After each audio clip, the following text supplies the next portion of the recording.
बिस्मिल्लाहिर्रहमानिर्रहीम। अस्सलाम वालेकुम dear students, welcome to my YouTube channel Mathword. उम्मीद है कि आप सब लोग खैरियत से होंगे।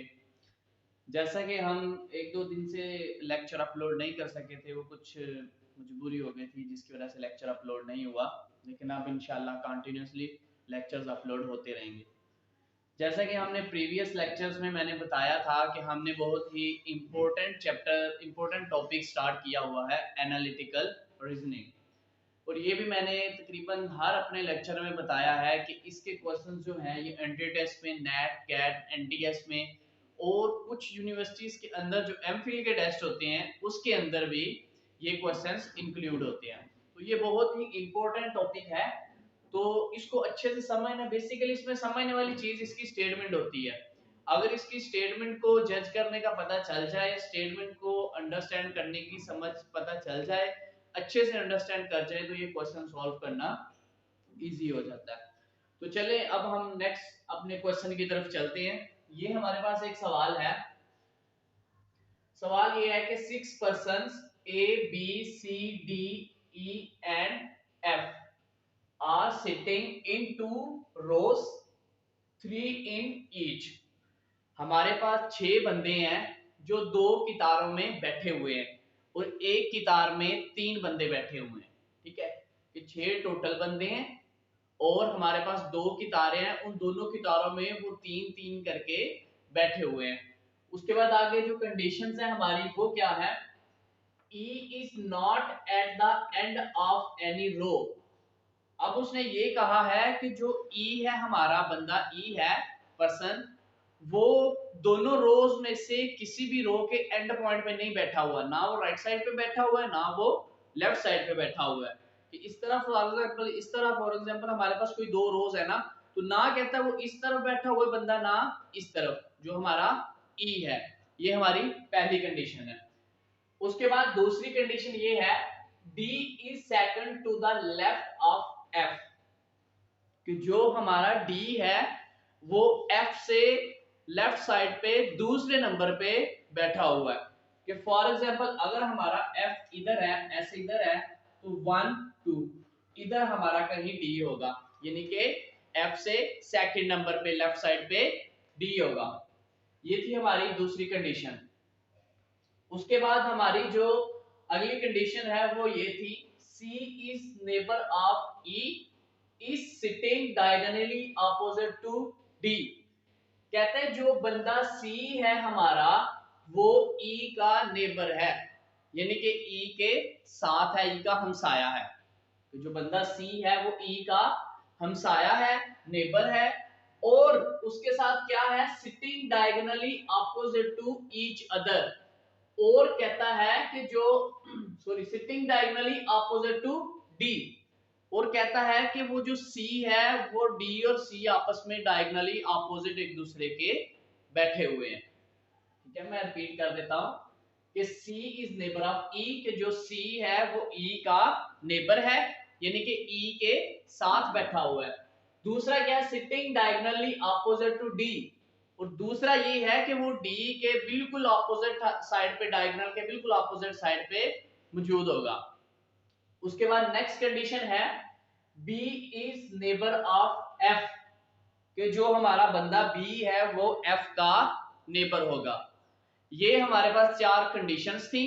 मैं क्वेश्चंस को रिपीट करता हूं और साथ हम इसकी डायग्राम ड्रा कर लेते हैं ताकि हम अच्छे से अंडरस्टैंड कर सके। सबसे पहले ये था कि 6 बंदे थे हमारे पास, A B C D E and F। कहता है कि वो जो 6 बंदे थे वो 2 लाइनों में, 2 कितारों में बैठे हुए हैं। अब वो 2 कितारों में इस तरह बैठे हुए हैं कि एक कितार में 3 बंदे हैं। ठीक है, 6 है ना टोटल, तो 2 कितारों में कहता है दोनों में 3 3 बंदे आने चाहिए। उसमें सबसे पहली कंडीशन जो थी, ये मैंने ना 2 कितारें बना ली, ये कितार बना ली और एक ये कितार बना ली। 1 2 3 1 2 3, दोनों कितारों में 3 3 बंदों की स्पेस बना दी है। अब पहली कंडीशन थी, E is not at the end of any row, कि जो E है वो दोनों कितारों में से किसी भी कितार के लास्ट पे नहीं है। अब इसका मतलब है कि अगर E लास्ट पे नहीं है दोनों कितारों के, अगर इधर भी नहीं है इधर भी नहीं है, इधर भी नहीं है, इधर भी नहीं है, तो इसका मतलब है फिर वो सेंटर में होगा। तो फिर या तो ई हमारा यहाँ पे आ सकता है या फिर यहाँ पे आ सकता है, क्योंकि ये तो मेंशन नहीं है ना कि कौन सी रो में है, जस्ट ये बताया कि जो ई है हमारा वो दोनों रोज में से एंड पॉइंट पे नहीं होगा। इसका मतलब है कि अगर ई एंड पॉइंट पे नहीं होगा तो फिर सेंटर में होगा। ये थी हमारी पहली कंडीशन। दूसरी कंडीशन क्या है, D is second to the left of F. अब कहता है जो हमारा डी है वो क्या है, एफ के लेफ्ट साइड पे सेकंड नंबर पे है। तो इसका मतलब है कि अगर मैं एफ यहां पे लिखूं तो डी यहां पे आएगा, अगर मैं एफ यहां पे लिखूं तो डी यहां पे आएगा। अब यहां से आपने जज करना है कि आपने एफ को इस रो में लेना है कि इस रो में लेना है। ये आपको अभी अंदाजा हो जाएगा जब हम नेक्स्ट कंडीशन पढ़ेंगे। तो मैं क्या करता हूं कि इधर ले लेता हूं, एफ तो मैंने ले लिया, D is second to the left of F, F मैंने यहां पे ले लिया और डी मैंने यहां पे ले लिया। ठीक हो गया कि जो हमारी सेकंड कंडीशन थी D is second to the left of F, के जो डी है वो एफ से सेकंड नंबर पे है। दूसरी कंडीशन सेटिस्फाई हो गई। अब देखो जो तीसरी कंडीशन है हमारे पास, C is neighbor of E is sitting diagonally opposite to D, कि जो C है वो E का नेबर है। तो इसका मतलब है कि ये जो इधर तो कोई स्पेस है ही नहीं कि E के साथ मैं C लगाऊं, तो इसका मतलब फिर जो ये E है ये इस रो में नहीं इसी रो में मौजूद है, तो ये C इसका क्या हो गया, नेबर हो गया। यही कंडीशन थी ना कि C is neighbor of E, C is neighbor of E is sitting diagonally opposite to D। और अगर डायगनली देखा जाए तो ये देखो ये होते हैं डायगनल, ये देखो C और D डायगनली एक दूसरे के ऑपोजिट है। उसके बाद जो नेक्स्ट कंडीशन थी B is neighbour of F, कि जो B है वो F का नेबर है, F ये है तो फिर B यहां पे होगा। अब बाकी कौन सा बंदा बच गया, A, तो फिर A की पोजीशन ये होगी। ये हमने 6 बंदे जो थे उनकी सिटिंग प्लानिंग कर ली। अब हम अपनी कंडीशंस को चेक करते हैं कि आया हमारी कंडीशंस सेटिस्फाई हैं, ये डायग्राम जो बनाई है वो सेटिस्फाई कर रही है कि नहीं कर रही। सबसे पहले क्या था, E is not at the end of any row, E किसी भी रो के एंड पॉइंट पे नहीं है, तो ये देखो E सेंटर में आ रहा है, इसका मतलब पहली कंडीशन सेटिस्फाई हो गई। उसके बाद है D is second to the left of F, D देखो F के लेफ्ट साइड पे सेकंड नंबर पे है, ये देखो F यहां पे है, ये फर्स्ट ये सेकंड और ये इसकी लेफ्ट साइड है, इसका मतलब दूसरी कंडीशन सेटिस्फाई हो गई। तीसरी है C is neighbour of E is sitting diagonally opposite to D, जो हमारे पास C है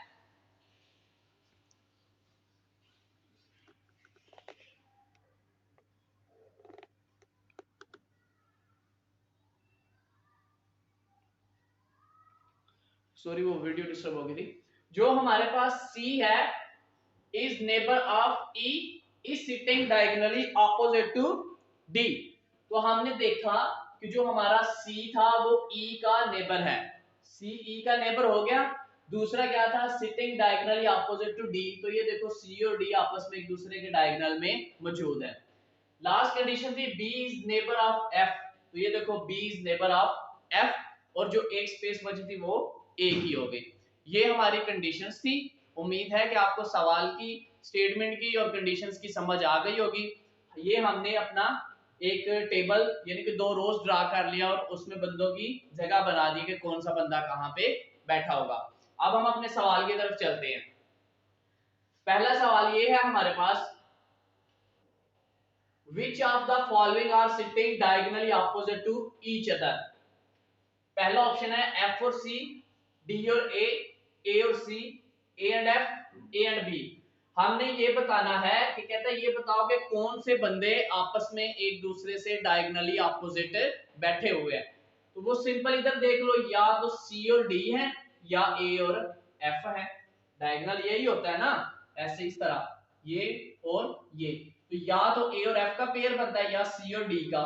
तो हम देख लेते हैं हमारे ऑप्शंस में कौन सा मौजूद है। F और C ये तो बनेंगे नहीं, उसके बाद D और A का भी नहीं बनेगा, ए और सी ये भी नहीं बनेगा, ए एंड एफ और ए और बी। अब देखो ए और एफ ये हमारे पास डायगोनली मौजूद है, तो इसका मतलब है हमारा करेक्ट आंसर क्या है, ऑप्शन डी, ए और एफ। नेक्स्ट सवाल है विच इज फेसिंग बी, कि जो हमारे पास बी है उसको कौन फेसिंग कर रहा है, यानी बी के सामने बिल्कुल फ्रंट पे कौन बैठा हुआ है। फेसिंग का मतलब यही है ना कि एक बंदा इधर बैठा, उसके सामने कौन बैठा हुआ है, कौन फेस कर रहा है उसको। तो सिंपल टेबल पे आ जाओ, बी को कौन फेस कर रहा है, ई। तो इधर देखो आपका करेक्ट आंसर कौन सा है, पहला ऑप्शन ए है, सी है, डी है, ई है, एफ है। तो बी को कौन फेस कर रहा है, ई। तो इसका मतलब हमारा करेक्ट आंसर ऑप्शन डी, यानी ई वाला करेक्ट आंसर है। उसके बाद नेक्स्ट सवाल है which of the following are in same row, ये बताना है कि ये जो पेयर गिवन है इसमें से बताओ कौन सा जो है वो सेम रो में है, यानी कि एक ही कतार में मौजूद है। तो आपने पहले देखना कौन कौन सा है, ए और E and D, C and B, A and B, C and F. आप इधर से वो टेबल चेक करते हैं, पहला क्या है, ई एंड ए, ये देखो ए एंड ई, ए और ई ये तो एक ही रो में मौजूद है, यही आंसर होगा। उसके बाद बाकी भी हम चेक कर लेते हैं, ई और डी, ये देखो ई यहाँ पे, डी यहाँ पे, इसका मतलब ये सेम रो में नहीं है। फिर है सी एंड बी, ये सी है, ये बी है, ये भी सेम रो में नहीं है। उसके बाद ए और बी, ए यहाँ पे है, बी यहाँ पे है, ये भी नहीं है। उसके बाद सी और एफ, सी यहाँ पे, एफ यहाँ पे। तो इसका मतलब है कि हमारे पास जो ऑप्शन के अंदर करेक्ट आंसर है वो जस्ट ये है, ए और ई, क्योंकि ए और ई ही हमारे सेम रो में आ रहे हैं। तो करेक्ट आंसर हमारा कौन सा है, ए और ई, ऑप्शन ए।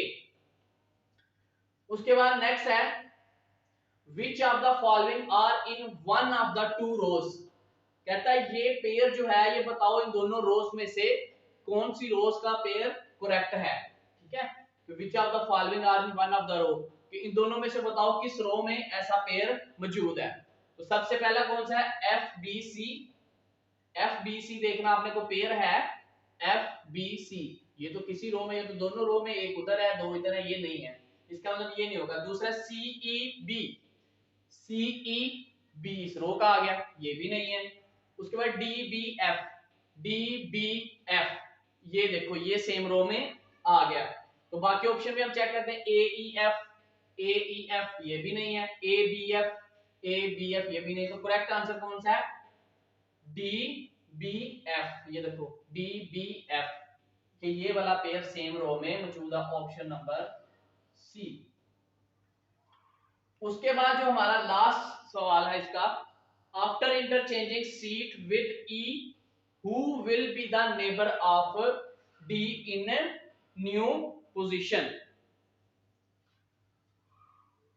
अब आपने क्या करना है कि कहता है after interchanging the seat with E who will be the neighbour of D in new position, कि आपने क्या करना है कि जो ई की पोजीशन है वो डी से रिप्लेस कर देनी है, कि interchanging the seat E who will be the neighbour of D in new position, कि आपने ई और डी को चेंज करना है। तो फिर कहता बताओ ए का नेबर कौन सा होगा, यानी कि जो ई है, डी है जो, उसका नेबर कौन सा होगा, ये हमारा सवाल है नया। तो आपने क्या करना है कि इसको और इसको चेंज करो, यहाँ पे डी आ गया, यहाँ पे ई आ गया। अब डी के हम सारे बताओ कौन कौन है, ए और सी। तो यहाँ पे देखो कौन कौन सा, सी ए, एफ बी, ओनली ए, ओनली सी। तो करेक्ट आंसर कौन सा है, ए और सी। ठीक है, ये थोड़ा कंफ्यूजन वाला है, तो उसने ये कहा था कि हमारा जो ग्राफ बना था, जो डायग्राम बनी थी वो ये थी, ऐसे थी। तो उसने ये बोला कि अगर आप ई की पोजीशन डी से चेंज करो तो फिर बताओ कि इधर आपका डी आ जाएगा, इधर आपका क्या आ जाएगा, ई। तो फिर बताओ डी के हम सारे कौन कौन से नेबर कौन है, तो ए और सी। तो हमारा करेक्ट आंसर कौन सा है, ए और सी, ये हमारा करेक्ट आंसर है। उम्मीद है कि आप लोगों को इस लेक्चर की समझ आ गई होगी। अगर मजीद किसी को कोई कंफ्यूजन हो किसी ऑप्शन में, जहां से भी समझ ना आई हो, वो कमेंट में अपना क्वेश्चन पूछ सकता है, इंशाल्लाह उसका जवाब दूंगा। तब तक के लिए आप जो बाकी लेक्चर्स हैं उनको सुने और आगे मजीद दोस्तों में शेयर करें, ताकि जो नए लेक्चर्स मैं अपलोड करूं वो आप लोगों तक आसानी से पहुंच सकें। तो इंशाल्लाह नेक्स्ट लेक्चर में मिलते हैं, तब तक के लिए खुदा हाफिज।